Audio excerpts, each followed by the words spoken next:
Hello everyone, it is wonderful to be back. It's been a while since I've shared a video with you, and today is a perfect day to be baking.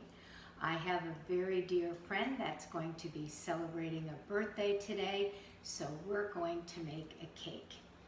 Now, what's really wonderful about this cake is that first of all, I will show you that the recipe comes from my dear friend's mother. And here is the recipe right here in her handwriting, which I absolutely love and adore.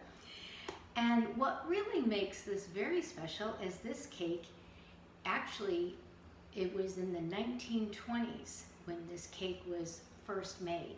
So here it is 100 years later, and people are still enjoying and making this cake. If you go on YouTube or if you Google the recipe, you will find that people are still making it and loving it. I have to share a story with you. I read that there was a woman who is now 80 years old, and she was 5 years old when her mother started making this cake for her birthday. And here she is 80, and she says that it is still her favorite cake today. So, here is our very secret ingredient, I should say, and our magic ingredient, which is Campbell's tomato soup. Now, Campbell's company has been around for a long time, and I know that our moms in the 1950s, they not only definitely made tomato soup with grilled cheese sandwich, but they also made casseroles with different Campbell's products. Cream of celery soup, cream of mushroom soup. They made casseroles. My mom used to do pork chops with cream of celery soup. So it's been around for a long time, and it was definitely very popular in my mom's generation, which is in the 1950s. So here we are, 2021, and people are still making this tomato soup cake. This cake happens to be my best friend's, one of her favorite recipes that her mom used to make. So we're going to make it exactly the way her mom did. However, I will, as we go along, I'll share with you what I have seen, what has changed since this recipe was written. And by the way, the recipe was on the back of the can of Campbell's tomato soup. So, first ingredient, Crisco. Crisco shortening was used a lot in baking in my mom's day. I mean, it was much more readily available and it was more affordable. Butter was very expensive back then. Now, today, I have seen various recipes that they have replaced, including the Campbell Soup Company has replaced the recipe with butter. But we're going to make it exactly the way it is in this book. So 1/2 cup of shortening. And of course, shortening is 100% fat, and butter actually has about 14 to 16% water. So this actually, in essence, has more calories, and it is 100% fat, which is going to give flavor and make the cake light.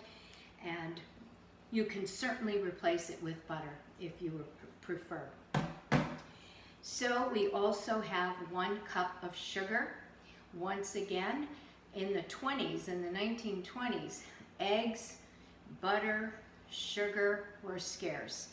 They didn't have much of it, so there was less sugar in this cake back in the 20s. Then in the 1950s, 1 cup of sugar was the original recipe. So that's what's going in. Now, I've even seen that some people do it with more sugar than this, which this is plenty of sugar. So, and I'm not going to use my KitchenAid, my mixer, because back then they didn't even have them. Just a good old-fashioned handheld mixer is good enough.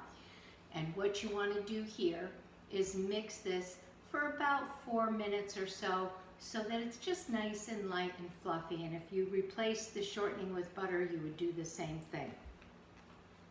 You're also going to need 1 egg, which I'm just going to beat slightly. I've also seen recipes where they add 2 eggs. And one other thing, this was, a cake that was made during the week for family and even for special occasion. We're going to use a 9x13 pan here, which I just sprayed with a little bit of Pam. However, you could use 2 8-inch round cake pans and make a nice layered cake, and it would be wonderful too. Okay, so I have that all set. I have an egg. Now let's talk about our dry ingredients. By the way, if you asked me, what does this cake taste like? It tastes very much like a spice cake because there's a lot of spice that's going in here. So although everyone is preparing desserts with lots of wonderful fresh fruits this time of year, which I totally agree and love myself, but this will be wonderful in the fall. It would be terrific on your Thanksgiving table, during Christmas time when you really want to smell those spices in the house. It's very warming and comforting and delicious. So we have 2 cups of all-purpose flour. I have a piece of parchment paper down and I'm just going to pass it through a strainer. And we need some leavening. I also noticed in some of the recipes that people will take the baking soda and put it directly in with the tomato soup. The reason for that, I think anyways, is they want to soften up the flavor of the tomato. There's acidity in tomatoes, so it's also taking away some acidity. So if you want to put your baking soda in your tomato soup, you can. I'm going to follow these directions and just put it directly into the flour. So we need 3/4 of a teaspoon of baking soda. You could probably go up to a teaspoon, but this recipe is 3/4 of a teaspoon. And we're also going to add 2 teaspoons of baking powder.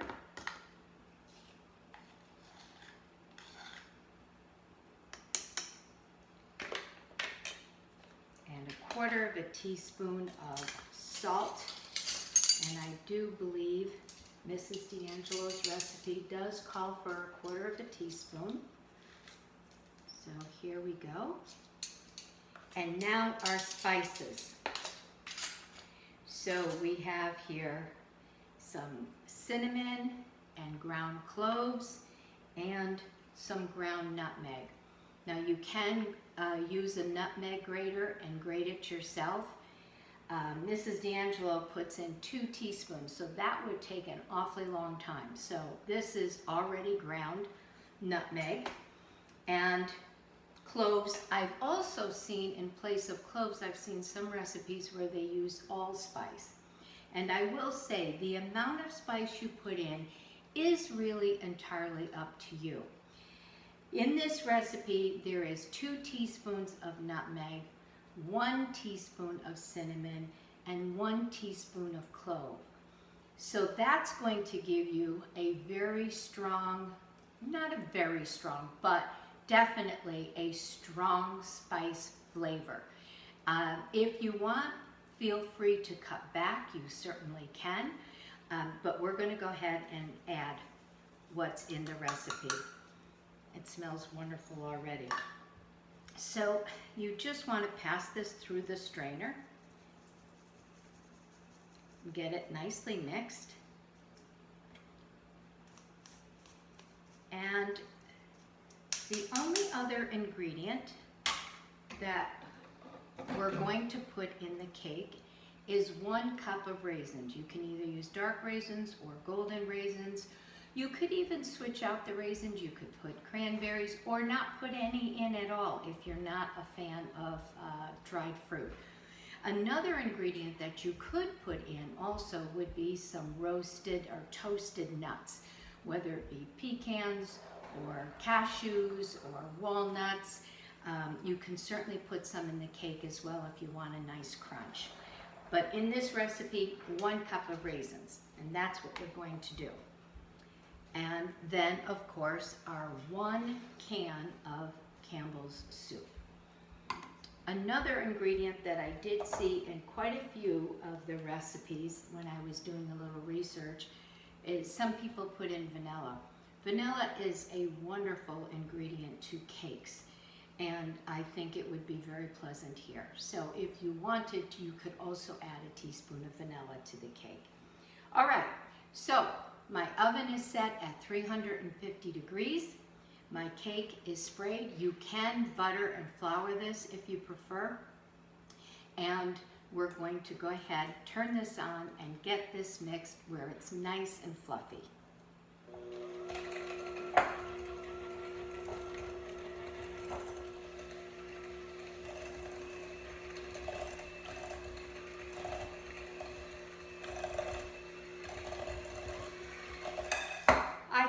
This for about 4 minutes, and I wouldn't exactly say it's light and fluffy, but it is certainly creamed together very well.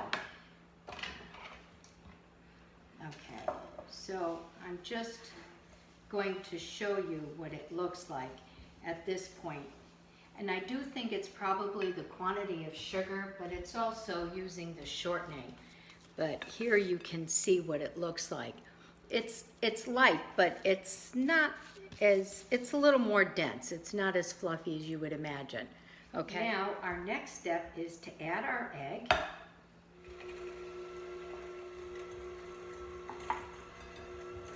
Give that a good mix. And I think we're all done with using our mixer. So I'm just going to go around and make sure that the egg is nicely incorporated, and at this point you can see that it's starting to be a lovely looking batter. Okay, you can either alternate using starting with some tomato soup and then adding your dry ingredients and going back and forth in about 2 or 3 increments, or you can go ahead and add your tomato soup all now and then add your flour, which is the way I'm going to do it.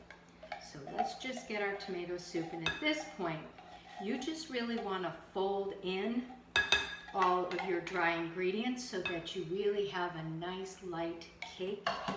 And now let's just, this will be a really pretty color, also perfect for the fall. It'll have a nice orange look to it.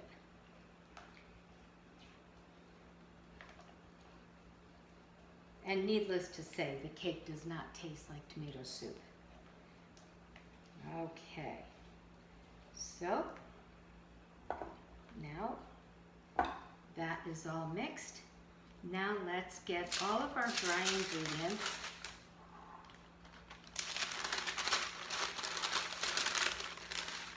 which everything is in here. Flour, baking powder, baking soda, all of our spices, and a little bit of salt.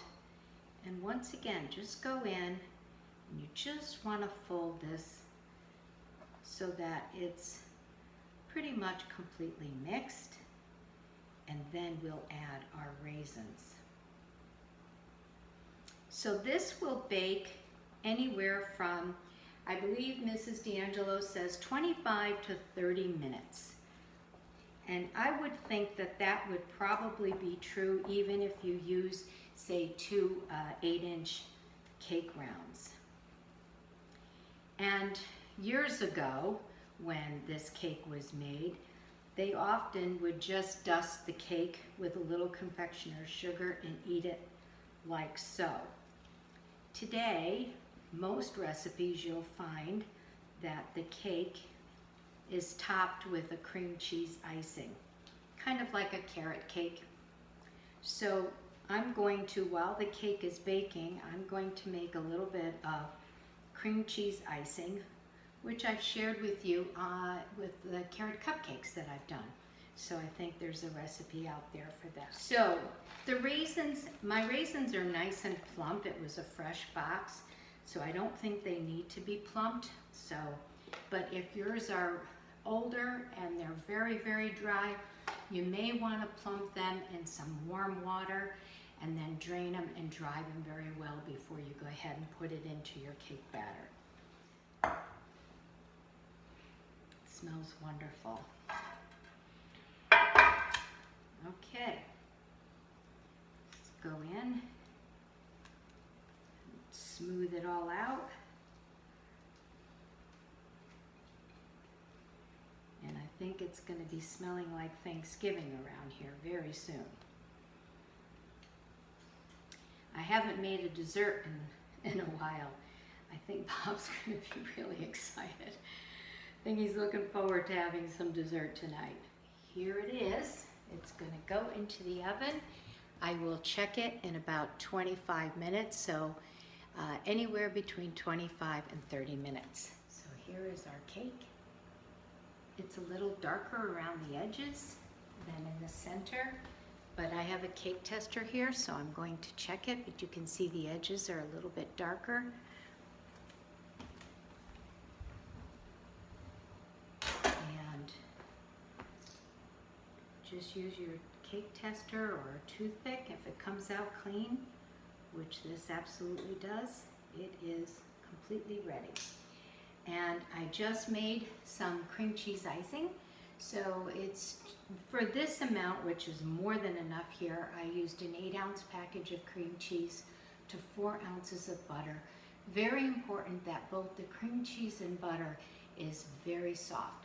Then when you whisk it, you're going to put in 3/4 of a cup I put of confectioner's sugar, which I also passed through a strainer so there are absolutely no lumps. And this is super smooth.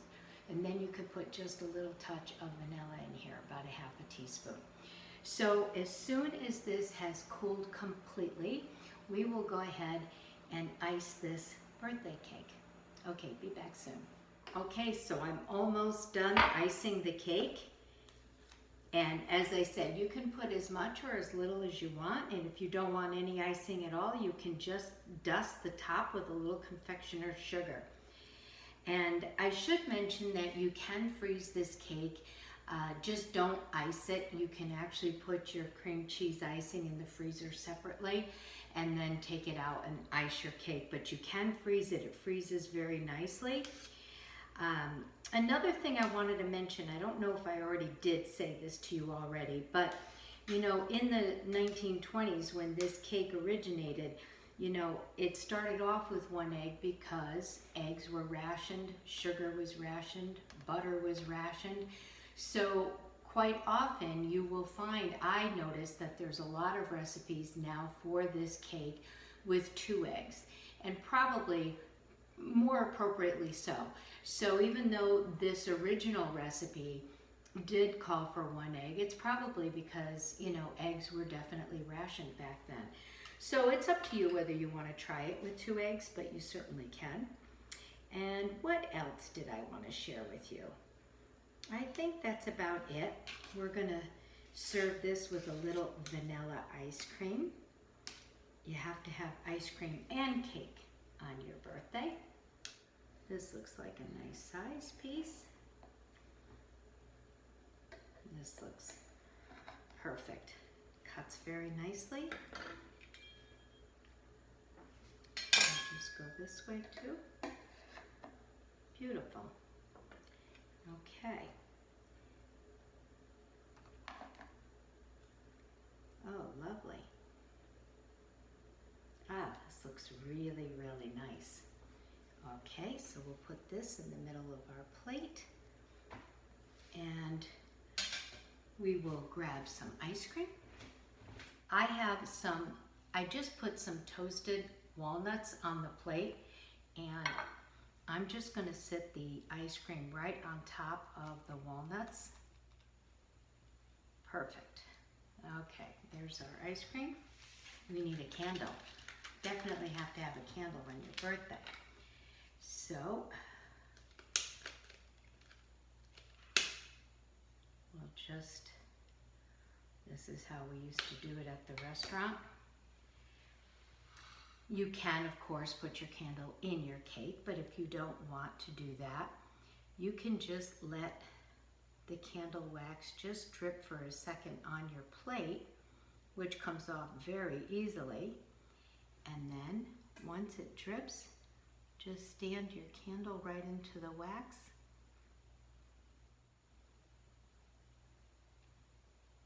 Okay, so here is our tomato soup cake. And to my very dear friend Audrey, I wish you a very happy birthday, a wonderful, happy, and healthy year. And to Mrs. DeAngelo, who I love dearly, thank you so much for all these beautiful recipes. I love them and I'm happy to share them. Let's come up close so that you can see your cake. And hopefully someone made this for you at home. So from me to you, I wish you a very happy birthday.